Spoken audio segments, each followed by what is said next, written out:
مسیح خداوند میں آپ سب کی سلامتی ہو اور خداوند آپ سب کے ساتھ ہو۔ آج ہم ایک ایسی قدیم مسیح کتاب کے بارے میں بات کریں گے جس نے ابتدائی کلیسیا کی روحانی زندگی کو سمجھنے میں غیر معمولی روشنی ڈالی ہے۔ اس کتاب کا نام ہے دیدکے۔ کچھ لوگ اس کو دیدکے، کچھ لوگ اس کو دیدیو کے کہتے ہیں، اور اس کا مطلب ہے تعلیم اور اس کا مکمل نام اگر دیکھا جائے تو اس کا تاریخ میں مکمل نام ہے the teaching of the 12 apostles. Basically اس کا مطلب ہے ٹیچنگ، اور اس کو اگر کمپلیٹ نام دیا جائے دیدکے تو اس کا مطلب ہے دا ٹیچنگ آف دا 12 اپوسٹلس، یعنی 12 رسولوں کی تعلیم۔ یہ کتاب ہمیں بتاتی ہے کہ ابتدائی مسیحی کس طرح ایمان کی تعلیم حاصل کرتے تھے، کیسے بپتسمہ لیتے تھے، کیسے روزہ رکھتے تھے، کیسے دعا کرتے تھے اور کیسے کلیسیا کو منظم کرتے تھے۔ یہ تحریر ابتدائی کلیسیائی ادب یعنی پیٹریاسٹک لٹریچر میں شمار ہوتی ہے، اور اسے بعض قدیم مسیحی مصنفین نے بائبل کے بعد اہم کتاب سمجھا، یعنی اس کو اہم کتاب ہونے کا بھی درجہ حاصل ہے بائبل مقدس کے بعد۔ تحریر کے زمانے کی اگر بات کی جائے تو اس کی تحریر کے حوالے سے بعض مصنفین کہتے ہیں کہ یہ کتاب پہلی صدی کے آخر میں یا دوسری صدی کے شروع میں لکھی گئی ہے، لیکن بعض محققین اس کی تاریخ 50 AD سے لے کر 70 AD کے درمیان اس کو بیان کرتی ہے، اور اس کا استعمال تقریباً 120 AD تک ہوتا رہا ہے۔ یعنی یہ کتاب رسولی کلیسیا کے انتہائی قریبی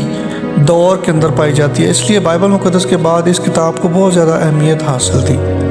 اور یہی وجہ ہے کہ اسے ابتدائی کلیسیا کی سب سے اہم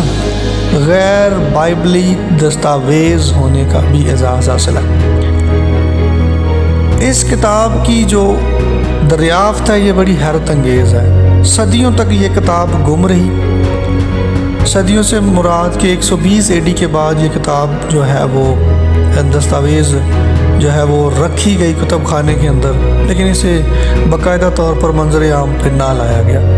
اور پھر 1873 میں ایک یونانی عالم اور بشپ تھے فیلوتھیوس برینیوس، انہوں نے اس کتاب کو دریافت کیا اور یہ کوڈیکس ہائروسولیمیٹینس کے کتب خانہ سے اس کو دریافت کیا گیا، اور یہ مخلوطہ یعنی یہ جو کتاب ہے یہ 1056 عیسوی میں 1056 AD کے اندر استنبول کے کتب خانے سے جو ہے وہ اس کو پایا گیا، اور اس کے بعد برینیوس نے 1883 میں جو ہے اس کو باقاعدہ طور پر اس کو شائع کیا، اور اس کے بعد پوری دنیا میں پوری مسیحی محققین کے اندر یہ ایک سنسنی پھیل گئی اس کتاب کے بعد۔ اور اس کے جو بنیادی موضوعات ہیں میں ان کے صرف ٹاپکس پہ بات کروں گا، لیکن ان کی باقاعدہ ڈیٹیل جو ہے وہ خدا ان کے فضل سے ہم نیکسٹ کسی میسیج کے اندر ضرور اس کو میں بیان کرنے کی کوشش کروں گا، لیکن ابھی صرف میں اس کے ٹاپکس کو جو ہے وہ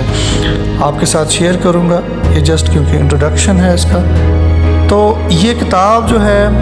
یہ 16 ابواب پر جو ہے وہ مشتمل تھی، اور اس کتاب کو 3 بڑے حصوں میں جو ہے وہ تقسیم کیا جاتا ہے، اور اخلاقی تعلیمات کے حوالے سے، اور اس میں باقاعدہ طور پر 2 ویز کو بیان کیا گیا، ایک زندگی کا راستہ اور ایک موت کا راستہ، اور یہ تعلیم بالکل ایکوریٹ اسی طرح کی ہے جیسے خدا یسوع مسیح نے متی کی انجیل اس کا 7واں باب 13ویں اور 14ویں آیت میں فرمایا ہے کہ تنگ دروازہ سے داخل ہو، اور تنگ اور دروازہ رستہ سے تنگ رستہ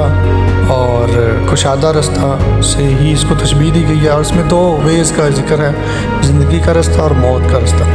اس کے علاوہ عبادت اور روحانی نظم و ضبط کے حوالے سے اگر دیکھا جائے تو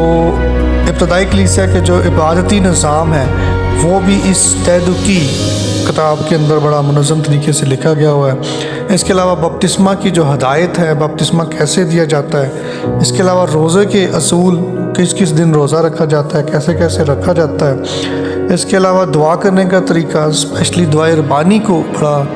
اس میں پریفر کیا گیا ہے۔ اس کے علاوہ عشائے ربانی پر جو دعائیں کی جاتی ہیں اور عشائے ربانی کے لیے کیا طریقہ کار ہے وہ اس میں بیان کیا گیا ہے۔ اس کے علاوہ ابتدائی مسیحی زندگی کے جو روحانی نظم و ضبط ہے اس کے حوالے سے اس میں بڑی خوبصورت جو ہے وہ باتیں اور طریقہ کار لکھے ہوئے ہیں۔ اس کے علاوہ بپتسمہ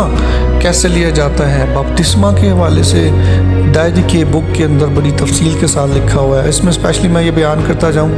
کہ بپتسمہ لینے کے جو ہیں 3 اس کے اندر طریقے بتائے گئے ہیں۔ ایک ہے بہتے ہوئے پانی میں، سب سے امپورٹنس جو سب سے زیادہ جس کو امپورٹنس دی جاتی تھی وہ تھی بہتے ہوئے پانی کے اندر بپتسمہ دینا۔ پھر دوسرے نمبر پہ جو دوسری پریورٹی تھی وہ تھی کھڑے پانی کے اندر بپتسمہ دینا، اور سب سے لاسٹ جو پریورٹی تھی وہ تھی پانی سر کے اوپر مسح کرنا، یا سر کے اوپر پانی چھڑکنا، یا سر کے اوپر پانی ڈال کر مسح کرنا، یہ بھی اس کے اندر ہی موجود ہے۔ اس کے علاوہ دعائے ربانی اور 3 دفعہ دن میں دعا کا اس میں بہت زیادہ زور دیا گیا ہے اس کے اندر۔ اس کے علاوہ جو استاد ہیں وہ ایک منظم طریقہ کار ہے کہ سب سے پہلے رسول، پھر نبی، پھر اس کے بعد استاد، اور ایک بڑی منظم ترتیب دی گئی ہے اس جو ہے اس بک کے اندر، ڈائری کے بک کے اندر ان ساری باتوں کی تفصیل بڑے خوبصورت انداز میں کی گئی ہے۔ اس کے علاوہ جھوٹے نبیوں کی بارے میں، جھوٹے استادوں کے بارے میں بڑی اس میں پہچان بھی بتائی گئی ہے کہ جھوٹے استاد ہیں، جھوٹے نبی کی کیا پہچان ہے، وہ ہم ضرور سیکھیں گے، میں ضرور آپ کے ساتھ شیئر کرنے کی کوشش کروں گا، خداوند نے چاہا تو۔ اس کے علاوہ پھر آخری ابواب کے اندر جو ہے اس میں آخری زمانہ پر بھی بات کی گئی ہے کہ آخری زمانہ میں کیا ہوگا، اور آخری زمانہ کے حوالے سے بڑا خوبصورت اس میں بیان ہے، تو اس پہ بھی ہم ضرور بات کریں گے۔ یہ آج صرف ہم جسٹ انٹروڈکشن سیکھ رہے ہیں۔ تو اوورآل اگر کنکلوژن کی جائے اس ساری بک کی، اس کے دریافت سے لے کر، اس کے نام سے لے کر، اس کی جو سارے ڈیٹس کے حوالے سے، تو اوورآل اگر کنکلوژن کی جائے اس بک کی تو وہ یہ ہے کہ یہ ہمیں بہت خوبصورت 3 بڑے پیغامات جو ہے وہ سکھاتی ہے۔ وہ یہ کہ ایمان صرف عقیدہ نہیں ہے بلکہ زندگی گزارنے کا ایک خوبصورت راستہ ہے، اور وہ راستہ زندگی کی طرف لے کے جاتا ہے۔ اس کے علاوہ کلیسیا کا جو روحانی نظام ہے وہ کس طریقے کار سے ہونا چاہیے، اس کے اندر استادوں کی کیا اہمیت ہے، رسولوں کی، نبیوں کی، اس کے علاوہ جھوٹے نبیوں کے بارے میں، اور اس کے علاوہ جو ہے مسیح کی آمد اور ہمیشہ کی جو ہے زندہ رہنے کی یا آسمان کی بادشاہی کی جو بات کی گئی ہے وہ اس کی کنکلوژن ہے۔ یعنی اس کا مطلب اوورآل یہ ہے کہ ابتدائی مسیحی ایمان کی یہ ایک خوبصورت ونڈو ہے، خوبصورت کھڑکی ہے یہ ڈائری کی بک، جو کہ بائبل کے بعد جو ہے سب سے زیادہ امپورٹنس رکھتی تھی، اور یہ غیر بائبلی ہے۔ میں بار بار یہ غیر بائبلی کا لفظ جب استعمال کرتا ہوں تو اس کا مطلب یہ ہے کہ یہ بائبل نہیں ہے، لیکن یہ ابتدائی کلیسیا، ابتدائی رسولوں کی ٹیچنگ ہے جس کو ایک بک کے اندر کنکلوڈ کیا گیا اور ایک بک کی شکل دی گئی، اور اسی پر بہت عرصہ تک امپلیمنٹ بھی کیا جاتا رہا ہے۔ خداوند آپ سب کو برکت دے آج کے اس چھوٹے سے پیغام کی صورت میں، اس چھوٹی سی بک کی انٹروڈکشن کی صورت میں، اور آئندہ دنوں میں ہم اس بک کو مزید سیکھنے کی کوشش کریں گے کہ اس میں کیا کیا اہم اور امپورٹنٹ باتیں جو ہیں وہ بیان کی گئی ہیں۔ تو نیکسٹ کسی ویڈیو میں ہم ضرور اس پہ بات کریں گے۔ اس وقت تک کے لیے خداوند آپ کو برکت دے، اپنا خیال رکھیں، خوش رہیں، گاڈ بلیس یو۔